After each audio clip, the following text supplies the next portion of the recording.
Good evening, everyone. Welcome to Sunday Funday. Making sure I got everything working here. I think the audio's on. If you're on YouTube or Facebook, you don't mind giving me a quick hello in the chat. Let me know you're here. Let me know you can hear me. Make sure my internet's working.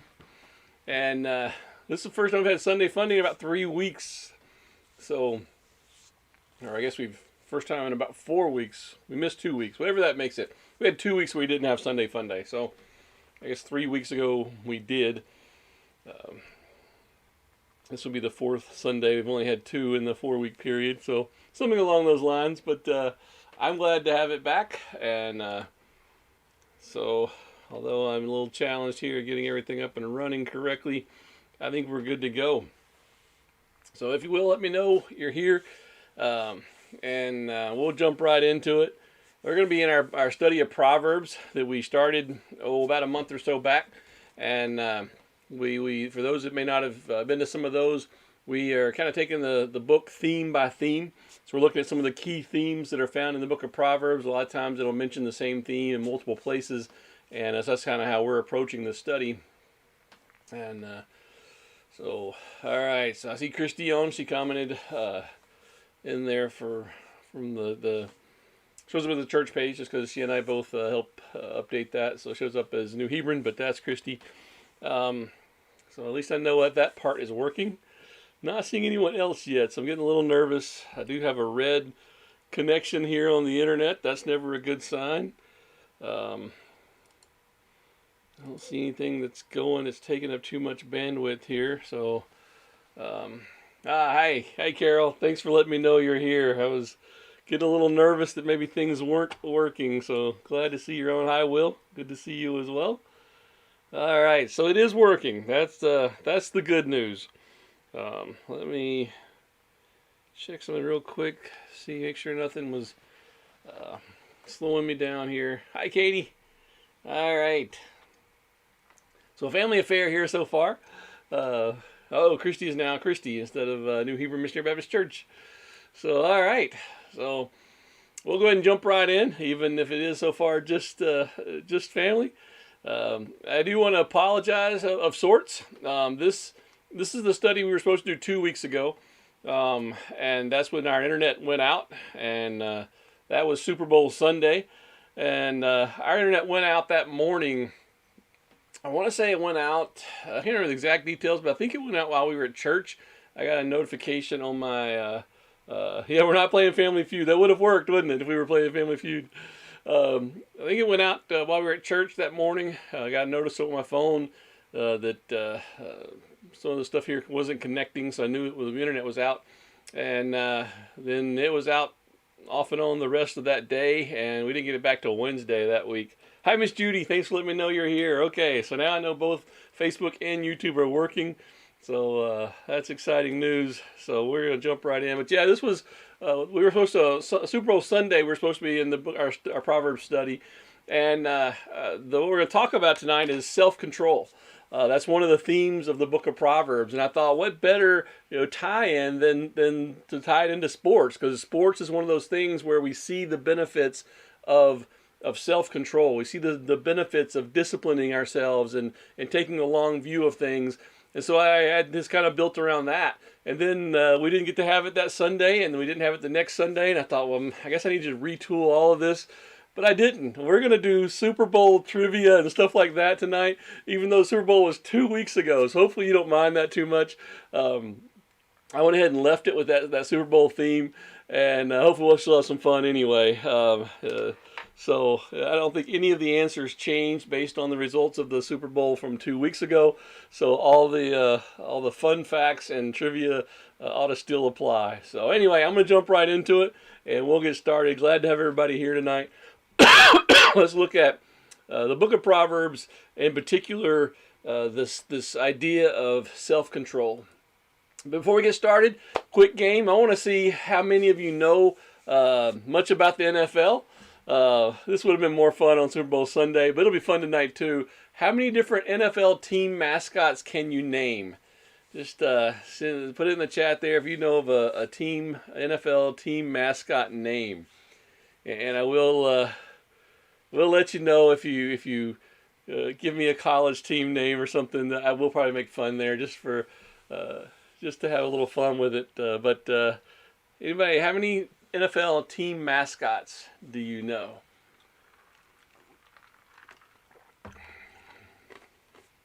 All right, Christy says the Dolphins, Miami Dolphins. All right, that is one. So they even gave the city with it. That's impressive. And Carol just shows in the mid. I don't know any. That's a common response. It's funny because if I'd asked for college mascots, we probably could have got quite a few. But the NFL is kind of a whole different game, especially here in Alabama. It's not quite as followed as in other places. All right, Katie says the Saints. That is correct. Christy says the Minnesota Vikings. That's correct. And the Dallas Cowboys. That's my favorite NFL team. Katie's getting that one right. So Christy and Katie are probably Googling as we speak. I'm just teasing. They probably knew those. Katie knew the Saints because that's Jaden's favorite team, and Cowboys, that's my favorite team. All right, I'm not getting too many more answers in. Everybody's just kind of stumped on this one. And I don't have the answers here. There are 38 teams, I believe, in the NFL. I didn't try to list them all out here. Christy's even getting one of the ones I wouldn't think people would get, the Titans, Tennessee Titans. So I guess Christy knows that one because Alabama football players tie in there with Derrick Henry being the running back for the Titans. Katie says the Ravens and the Broncos. All right, you're getting a lot of NFL team mascot names here. So see, Carol, now you know some. So this has been educational already. I can't believe somebody hasn't said the Patriots. That's probably one of the most well-known NFL teams, the New England Patriots. They've won a whole lot of Super Bowls. I also find it interesting that nobody has mentioned the two teams that played 2 weeks ago. Christy says only because Bama players have gone to most of these. Yeah, that's kind of how Christy knows their NFL teams, is just by hearing where some of the Alabama players go to play. Oh, Miss Judy has, okay, I didn't see the YouTube comment. Miss Judy mentioned the Tampa Bay Buccaneers. Yes, that's one of the teams that played 2 weeks ago. So I was mentioning I was surprised nobody had said that, but Miss Judy did bring up one of those two teams. But no, I said the other team from 2 weeks ago. Christy did. The Kansas City Chiefs. That's right. So, yeah, we had the Tampa Bay Buccaneers, the Kansas City Chiefs 2 weeks ago. In case you didn't get to watch it, which I didn't get to watch it really either because our internet was down. But I got to see, I obviously kept track of it by checking the scores and things like that. But in case you didn't follow it, I'm guessing it's late enough now I can give that information without being a spoiler for anybody that might have been watching it later. But Tampa Bay Buccaneers did win that game. All right. I just thought that'd be kind of fun. I had a feeling when I was scheduling this particular study for the night of the Super Bowl, part of me kind of thought, well, I wonder if I should cancel tonight because the Super Bowl, I think, started at 5 that night. We were doing this at 6. I thought maybe I should cancel the Sunday Funday, because we'll be watching that instead. And I thought, you know what? I don't think so. I think most of us that are here, probably don't watch that much NFL. I generally do enjoy watching the playoffs and the Super Bowl if it falls in a time period where I can watch it. But I'm not gonna, go out of my way, I guess, or anything. So I figured I would probably be the only one that I could think of that was, really interested, I guess.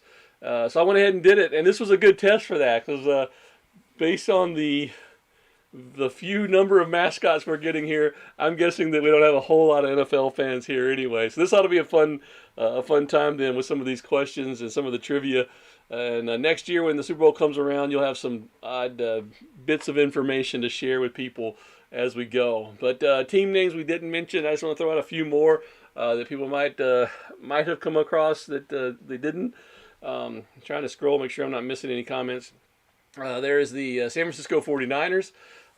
There's the Washington football team, in case you didn't know that. Used to be the Washington Redskins. Now they're known as the Washington football team. There's Indianapolis Colts. There's the Cleveland Browns. There's the Buffalo Bills. There's the Green Bay Packers. So anyway, I won't go through all of them because I probably wouldn't remember them all either. But those are some of the more notable ones that I thought people might come up with. Miss Judy says she watched part of the Super Bowl, so caught a little bit of it there. I think most people watch Super Bowl more for commercials than for the football game itself.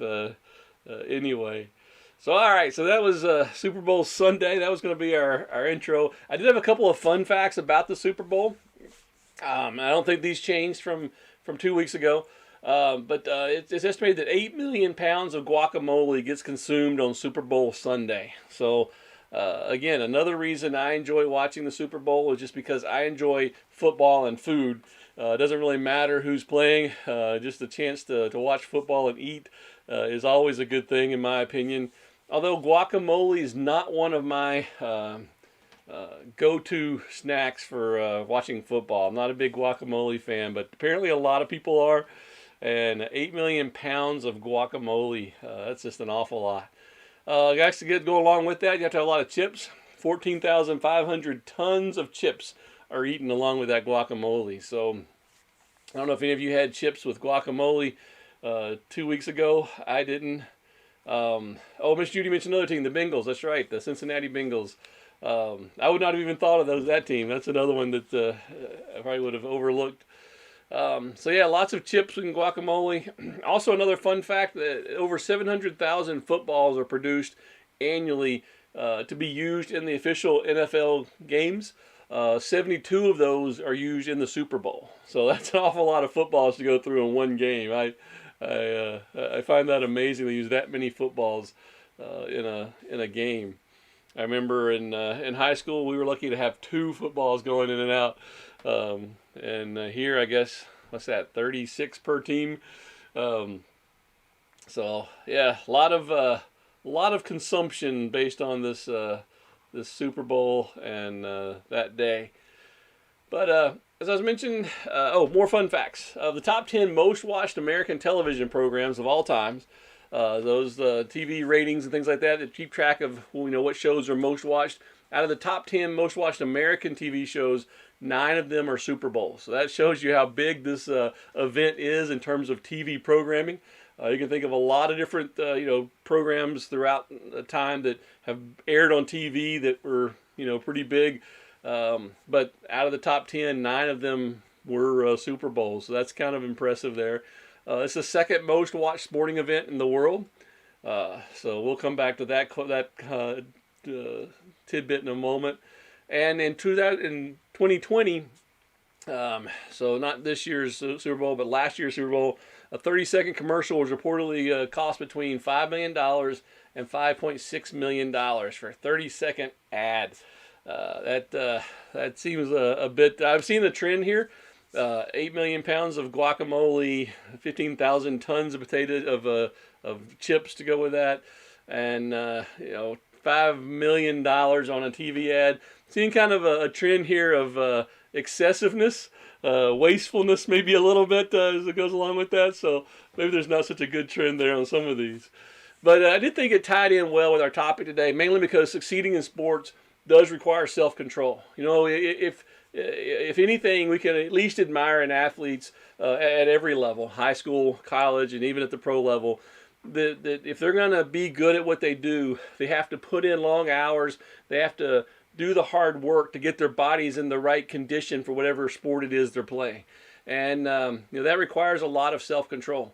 Sometimes it requires working out in the gym. Sometimes it requires doing the same thing over and over and over again till they get it just right. And there's a lot of aspects of that go into saying I'm going to do this for the bigger picture. I'm going to do these things that I normally might not otherwise do because I want to be good at this. We want to be champions. We want to win. We want to have success. Whatever the goals are of that sport, the people are willing to do it because they see an end goal. And that's kind of what self-control comes back to. That a lot of times we have to, if we're going to be able to control ourselves and not just be impulsive in everything that we do and kind of going from one place to the other and kind of here and there and everywhere, we're going to have to be able to see that bigger picture of things. And that, I think sports is a good illustration of that, and that people are willing to make sacrifices themselves to achieve something else. And that's part of it's part of self-control. We also see sometimes that a lot of athletes, at least at the pro level, don't have as much self-control once they get to that level and have all the money and things like that. But I guess there's different areas where we might be very disciplined and self-control have self-control in one area, and maybe not so disciplined and have self-control in another area. So that's another aspect of self-control, is that it covers a lot of different things. All right, so trivia question. Which 4 teams have never made it to the Super Bowl? So I mentioned there's 38 NFL teams. You're at a disadvantage if you don't know any of the NFL teams, but at least we've thrown out about, 10 or 15. So maybe you can make a guess at this. But anybody know which 4 teams have never made it to the Super Bowl? Obviously, you know that Tampa Bay and Kansas City did, because they were in the one 2 weeks ago. But I don't think that changed this question. Anybody know 4 teams? Christy's guessing the Lions. The Lions are known for having some historically bad years. The Detroit Lions. I'll show the answers here in a moment. I'm just going to take your guesses. Anybody else know want to guess a team that might have never made it to the Super Bowl?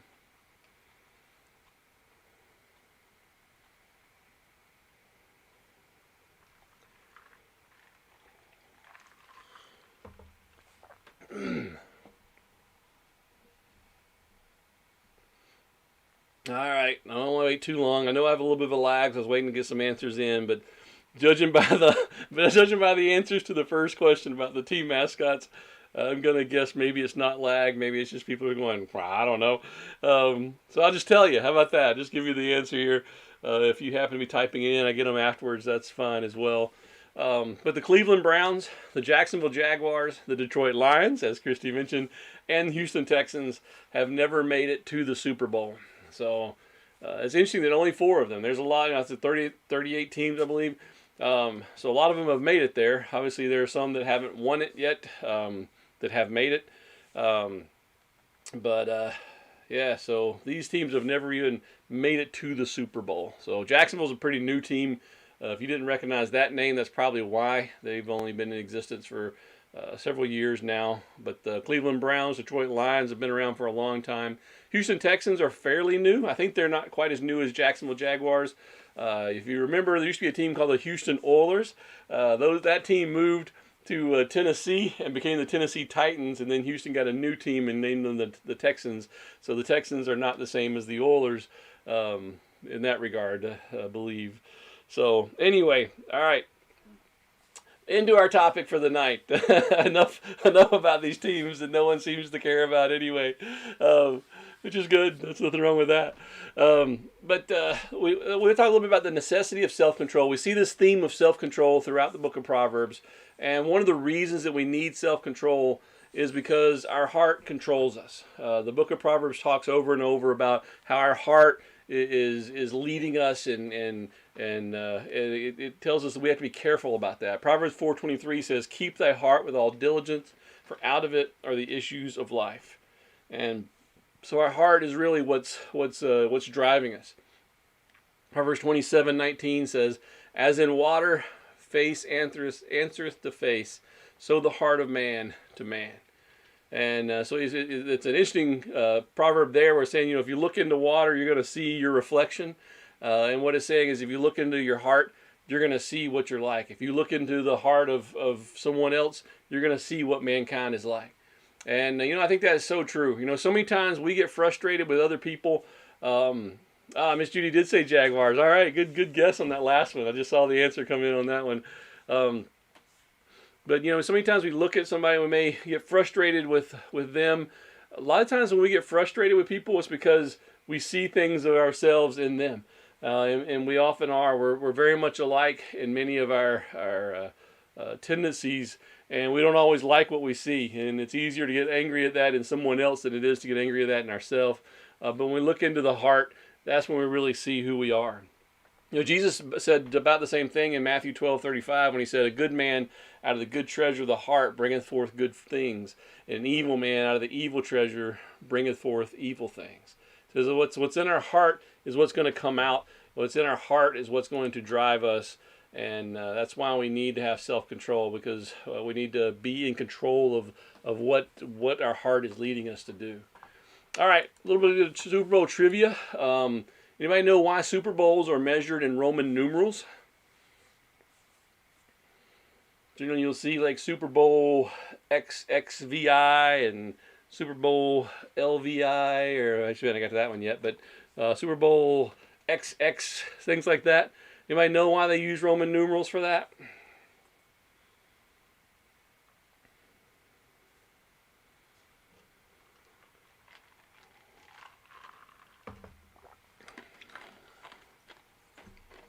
I have no idea how long to wait on this, because I don't know if it's just a lag or just people don't know. You can say, "No, Chuck, tell us." That's just kidding. All right, not getting any guesses here. Maybe everybody just knows. It's common sense. I don't know. I didn't know until I looked it up. But Roman numerals were adopted to clarify any confusion that may occur, because an NFL season goes over the end of a year. So the football season starts at the end, in late fall or in fall, and the Super Bowl is generally in February. So if you were to say the 2021 Super Bowl champs, people might look at that and go, "Well, is that from the 2021 season, the season that started in 2021, or is it the season that ended in 2021?" See, I have that same problem with college football national championships, because the championship games is always played in January of the following year. So like Alabama just won the championship game in January of 2021, but that was for the 2020 season. So it's always confusing, and that's why NFL just said, "We're going to adopt this Roman numeral thing, so everybody knows which one we're talking about." It's going to chronologically number them, and they didn't start doing this until Super Bowl V. So really Super Bowl 1 through 4 really weren't Super Bowl I or II or III or IV. Those were added later just to keep them into sync. But from Super Bowl V to current, they've been using those Roman numerals as a way to identify them. A little bit of bonus trivia. Anybody know, this was the logo for this year, what this year's Super Bowl number was? What Super Bowl number we were? While you're making a guess on that, I guess. I will also point out that there's a little bit of controversy, because the only Super Bowl that didn't go by a Roman numeral after they implemented that, other than 1 through 4, but the only other time they didn't use a Roman numeral for the Super Bowl was Super Bowl 50, because 50 would have simply been L, and I guess the marketers and the people that make money off the Super Bowl kind of felt like Super Bowl L just didn't sound as clear, and thought it might be a little bit confusing, so they opted to use Super Bowl 50 that year. Don't know if you ever noticed that. I didn't notice it until I pointed out here. But all right, nobody's guessing what the Super Bowl this was. I even got you the logo right there, so you can see. I just wanted to see what people thought.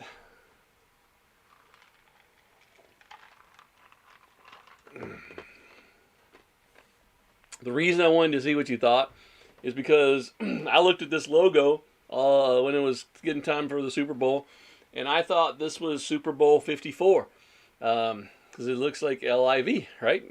That's what I see when I look at the logo.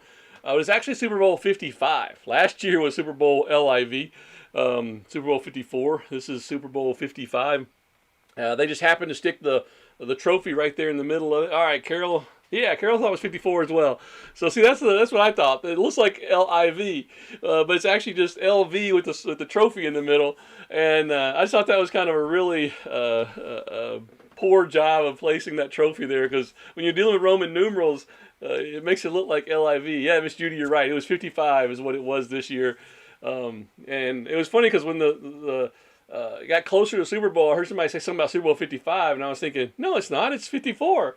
And went and actually looked it up because I was confused by that. But anyway, Roman numerals were supposed to make it clear, but they don't always seem to accomplish that. So, all right, back to our study a little bit. Another reason we need self-control is because of our inadequacy. Proverbs 12:15 says, "The way of a fool." Oops, let me get this off the screen. "The way of a fool is right in his own eyes, but he that hearkeneth unto counsel is wise." The Bible says that if we look to ourselves, we're going to make bad choices. If we look to ourselves for the answers, we're going to mess things up.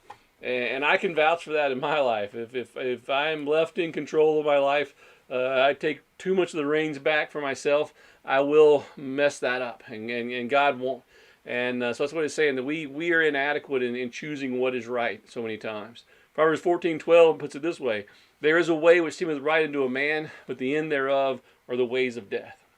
We can say, yes, this is what I need to do. This is the right choice here, and it's not, and maybe you've been there. Maybe you can look back at times and go, yeah, I really thought this was the thing. I really thought this was the right path, and it turned out it wasn't.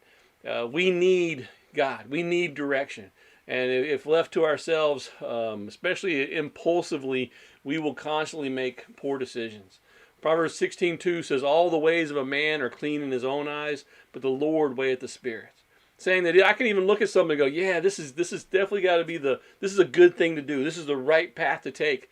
And says I could still be wrong, because God's looking at a little more than just what we're looking at. He's looking at he's weighing the spirits. He's taking in all the details. So that's why we need to observe self-control, because if we just impulsively do what we think is best every time, we're going to make a lot of mistakes because we are inadequate. All right, another trivia question here. If the Super Bowl is the second most watched sporting event, what do you think is the most watched sporting event every year? So it's the second most watched sporting event worldwide. Obviously in the U.S., it's 9 out of the top 10 top events were Super Bowls. But it's the second most watched sporting event. What do you think is the most watched sporting event every year? Anybody have a guess on that one?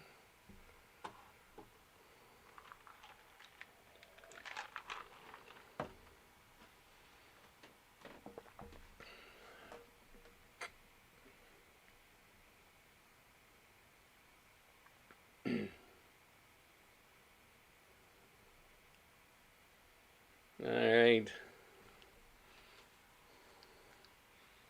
Yay, sports. Oh, nobody's guessing? Oh, Katie says she knows. Soccer, okay. That is correct. The Soccer Champions League final is the most watched sporting event worldwide every year. And obviously soccer has a little bit bigger following because it's enjoyed around the world. Football, obviously, American football being kind of a little bit less watched. But yeah, so soccer, or what we call soccer, what they would call football, soccer takes the first spot there in terms of worldwide event watching. But NFL football, the Super Bowl itself, is second right behind that. So I thought that was kind of interesting, kind of that international view there. Back to self-control. And why we need to have self-control, it says we must give our heart to God. Proverbs 23, verse 23-26 says, "My son, give me thine heart, and let thine eyes observe my ways." He's saying we need God to give us the direction. We need God to lead us and guide us. And we need Proverbs 3, 5-7. We've looked at this verse several times, both in this study and on a Sunday morning as well. But he says, "Trust in the Lord with all thine heart, and lean not on thine own understanding." So make sure that we're giving God our heart, and that we're not putting this to ourselves, because as we look at those last few verses, we don't always make the right choices. It says, "In all his ways acknowledge him, he shall direct thy path. Be not wise in thine own eyes. Fear the Lord, and depart from evil." So we need God to guide us. So another fun fact, as we keep going through this, tried to sprinkle these in between fun facts, in between some of the verses we're looking at. But the NFL has a policy against holding Super Bowl games in stadiums that have a climate of less than 50 degrees Fahrenheit, unless it's an enclosed stadium. So I had no idea. If you ever watch some of the football highlights, you'll see playoff games a lot of times being played in the snow. Some of the famous games have been played in the snow and just messy, sloppy play because it's field's just covered with snow. That won't happen in the Super Bowl. For the Super Bowl, they picked locations. Obviously, the beginning, well in advance, so they already know where the Super Bowl's going to be played for any given year before that season starts. They will not play it in a cold climate unless it has an enclosed stadium. So Lambeau Field in Green Bay won't host a Super Bowl, from my understanding, because they have a climate that generally in February is going to be less than 50 degrees Fahrenheit. But you could do one in, say, Minnesota, even though it also has that colder climate, but it has the enclosed stadium. So I thought that was kind of interesting that for the Super Bowl, they don't want the messiness of the snow. It's okay for regular season. It's okay for playoffs, not for a Super Bowl. They want everything nice and neat and tidy. And I'm guessing that's because it's such a production with all their halftime show and everything like that. They want to be able to control as much of that as they can. So, all right. Speaking of control, and that's what we are sometimes. We like to have control of everything. And what we really need to have control of is ourselves. To be able to say, okay, I'm going to wait on this. I'm going to spend some time in prayer on this. To me, when I think about self-control, one of the biggest aspects is, praying about something first. We live in a society where everything is just instant. And it's not always a bad thing. If I want to see this particular movie, you sit down at your TV and you pull up the app or whatever, and you watch the movie you wanted to see.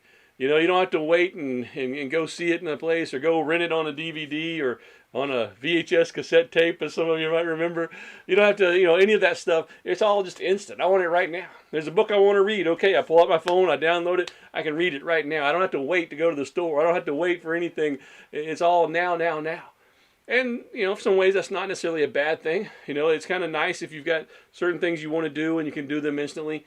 But I think in a way it kind of gets us into that mode of I just saw a comment, Miss Judy said people who sit out in the snow are nuts. I can agree there. Although I wouldn't mind sitting in one of those snowy football games just for the experience one time. But no, I wouldn't do it more than once. But that's funny.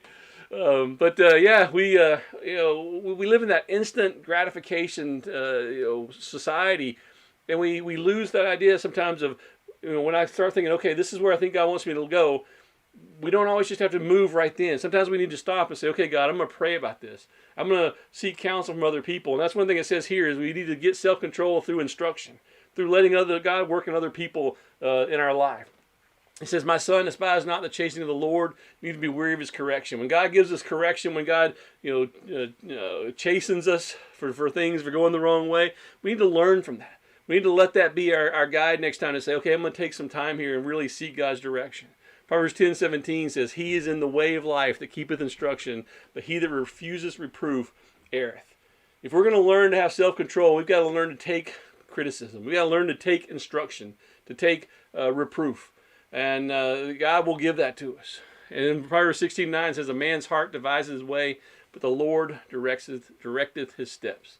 We've got to let God be the one to give us direction. Not, here's what I think is best, but God, what do you want me to do in this situation?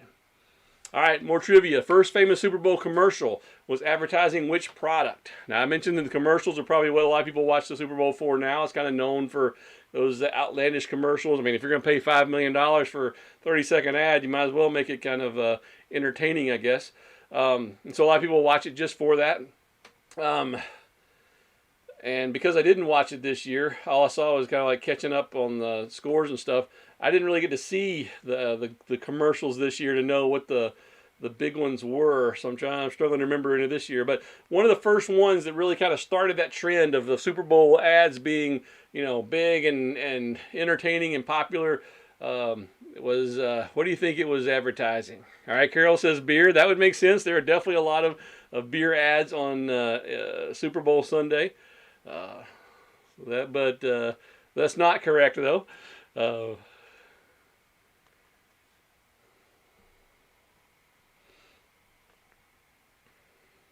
Anybody else want to venture a guess what the first kind of famous Super Bowl commercial, one that got a lot of talking, a lot of attention, and kind of started that trend of everybody wanting to have a Super Bowl ad get talked about? Coca-Cola. That's a good guess. There are definitely a lot of Coca-Cola ads and Super Bowl as well, and football in general, but that's not correct. What do I tell you that no one's probably going to guess this? Does that make it any easier? Chrissy said, "Where's the beef?" I remember the Wendy's commercial. Was that a Super Bowl ad? I don't remember if that was that debuted at a Super Bowl or not. But where's the beef? That's not correct though. But that was a well-known ad. And the fact that I know it was from Wendy's hamburgers means it must have been fairly effective, because I could even, if I know who it was advertising it. Miss Judy was guessing Budweiser, so yeah, a lot of beer commercials, but this wasn't the first famous Super Bowl commercial. All right, I'm going to go ahead and tell you, I'd love to sit here and get your guesses all night, but we're kind of running late on time because this is fun watching everybody guess. Told you we'd never guess. Noxzema, the face cream. This ad featured Farrah Fawcett and Joe Namath in the ad. And I guess it kind of caught a lot of attention, got a lot of people talking. And from that point on, every company wanted to have the Super Bowl ad that everybody was talking about. And so Noxzema started it all. So yeah, next time you're covering your face in some Noxzema, remember that that was a Super Bowl ad that I've never seen, but thought that was kind of interesting. All right, back to self-control. Another way to get self-control is through instruction. And that's how we, I mentioned in the last slide that we get need God to give us direction, give us correction, give us reproof. Proverbs 17:3 says, "The finding pot is for silver and the furnace for gold, but the Lord trieth the hearts." Just like if you want to purify silver or you want to purify gold, you have to kind of melt it down. You have to put it to the heat. That's a way to test its purity or to get it to a pure state. But what he's saying, it was Proverbs, writer of Proverbs here is saying, God does that with us. He knows what's really in our heart. He can go beyond the surface. If you and I are talking, you may not know exactly what I'm thinking, exactly what's in my heart, but God does. Proverbs 19:3 says, "The foolishness of man perverteth his way, and his heart fretteth against the Lord." It says that if we're left to ourselves, we're gonna mess things up. We're gonna make the path the wrong way. And we're going to naturally turn against the Lord. That's why in the New Testament it talks about how when God died for us, we were enemies of Him. We were opposed to Him. We were against Him because our selfishness leads us to want us to be in charge, and instead of God being in charge. Proverbs 12:1 says, "Whoso loveth instruction loveth knowledge, but he that hateth reproof is brutish." We need to let God lead us, whether it's instruction from somebody else, whether it's seeking a counsel. You may have certain things in your life you're looking at, and you say, okay, I think God wants me to do this. Use the people God's put in your life, the other Christians that are pursuing Him and walking in the Spirit, and say, hey, let me run this by you and see what what the Holy Spirit says to you about this. We need to seek counsel from other people, and that's one way that He gives us instruction. Proverbs 17:3. We already read that one. But Proverbs 29:1 says, "He that being often reproved hardeneth his neck shall suddenly be destroyed, and that without remedy." You know what?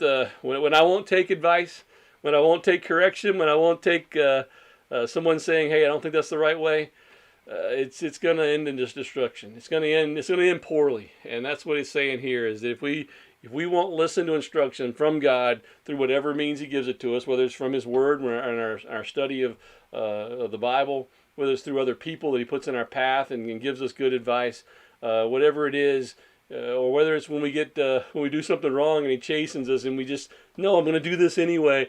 Those are the times that things are going to go badly. That's what self-control is about. It's about waiting and getting the right direction, the right instruction from God.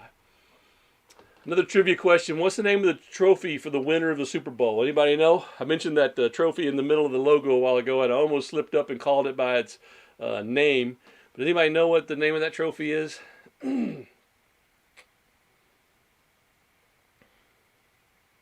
Oh, Miss Judy guessed on the commercial a while ago about Macintosh. I didn't think about that. That was a pretty good guess, because kind of going back to the time when that would have been popular to have an ad as well. But yeah, it wasn't only the Noxzema. But anybody know the name of the trophy for the winner of Super Bowl?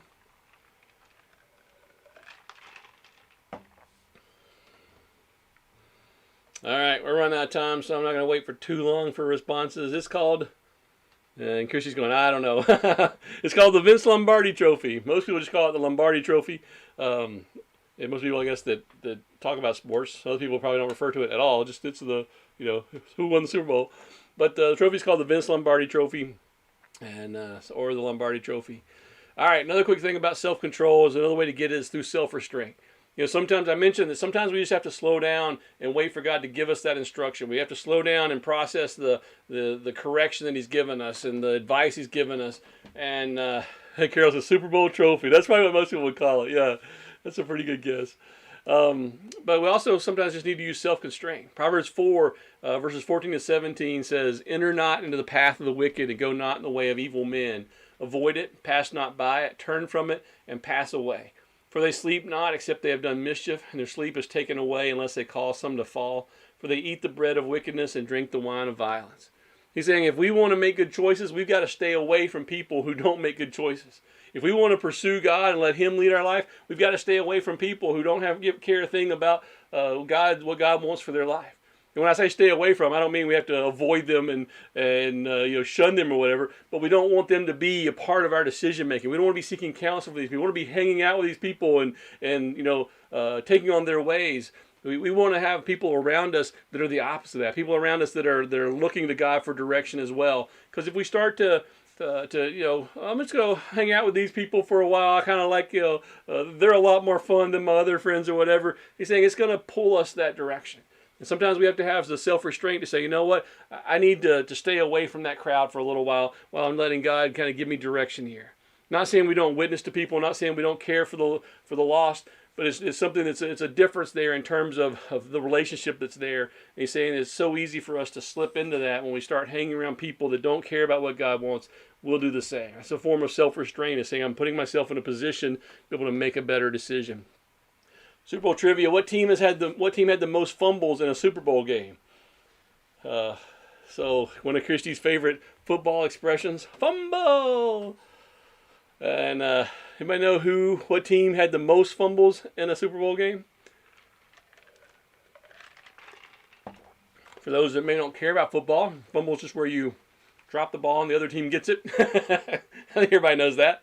Oh, Miss Judy knew the Vince Lombardi trophy. Okay, sorry, I'm seeing the answers coming a little bit slow on this. Yeah, I knew Christy would say that. I love football. I can't remember the name of the show that was on, but that's was it called the show called Reba? No, Reba was in the show. I don't remember, but yeah, there's a scene in that TV show where it's fumble. I love football, and it was called Reba. Okay, that was the name of the show. I knew she was in it, but I couldn't remember the name. Oddly enough.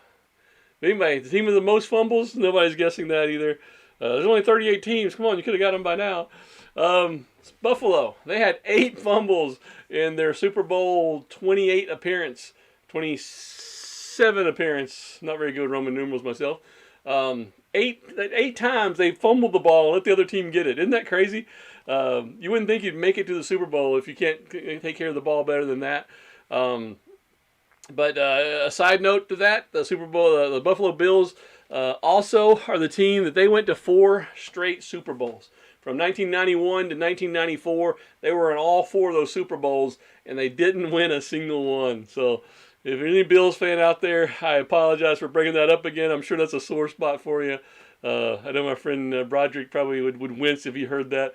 But yeah, so yeah, that's the Buffalo Bills there. A little bit unfortunate trivia. Ms. Judy made a good comment. She said, if you do something that's not right, you cannot blame anyone but yourself. You're right. It's still up to us to make those right decisions. But getting around the wrong people a lot of times can pull us in that direction. But you're right. We still have to make that decision. Other aspects of self-constraint. Proverbs 20, verse 5 says, counsel in the heart of man is like deep water, but a man of understanding will draw it out. It says we really need to dig deep into getting counsel from the people around us. We need to kind of take the time to really draw that out and say, okay, well, what is it that God wants me to do in this situation? We need to stop being so impulsive, so quick to respond, so quick to do whatever. Say, let me really take the time to find out what God's saying to me here. What God is putting in my heart, what He's putting in the hearts of those I'm talking with, the counsel I'm seeking, and really draw that out. Proverbs 23:19, hear thou my son and be wise and guide thy heart in the way. He's saying that we have to guide our heart. You know, we mentioned before how our heart can lead us in the wrong direction. The heart can be mistaken. Our heart can not see the whole picture like God does. We've got to make sure that we're using self-control, that we're restraining ourselves to say, I'm gonna take time to make sure I'm doing the right thing in this situation.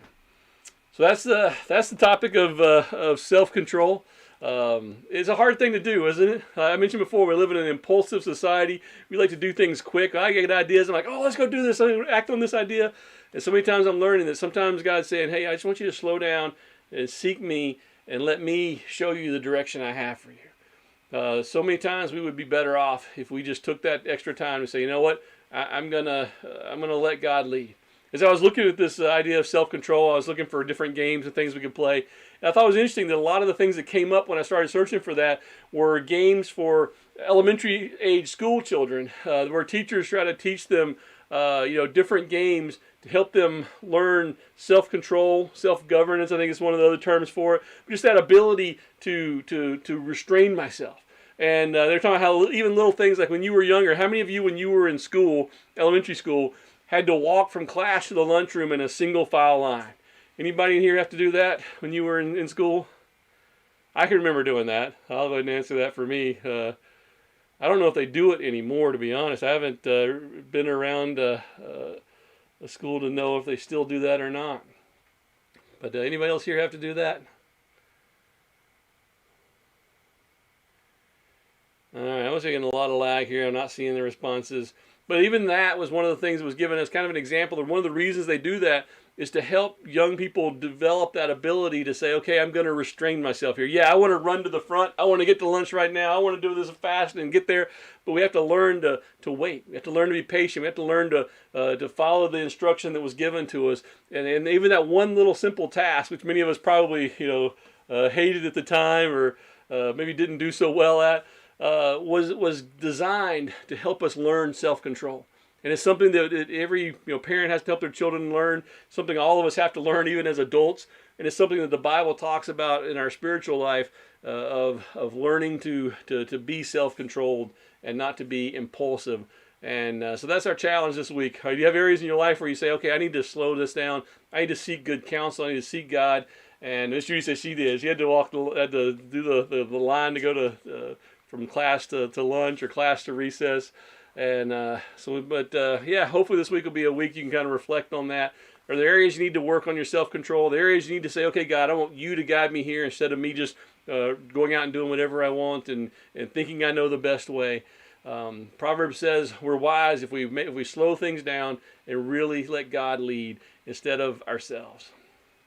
Miss Judy says she did at the old Woodstock School. Okay, awesome. All right, well, I appreciate all of you. I probably apologize I went a little bit longer than I thought. I thought it was going to be a shorter one. I had it kind of built where I thought it was going to be kind of short, and then I go on and on. Hopefully you enjoyed it anyway, even though it was football themed, and we don't seem to have a whole lot of NFL fans in the group. But hey, I mean, it's fitting. We did it 2 weeks after the Super Bowl, and so hopefully you had some fun with that as well. If I can do anything for you this week, don't hesitate to give me a call, contact me. I love you all, and I'll see you next Sunday.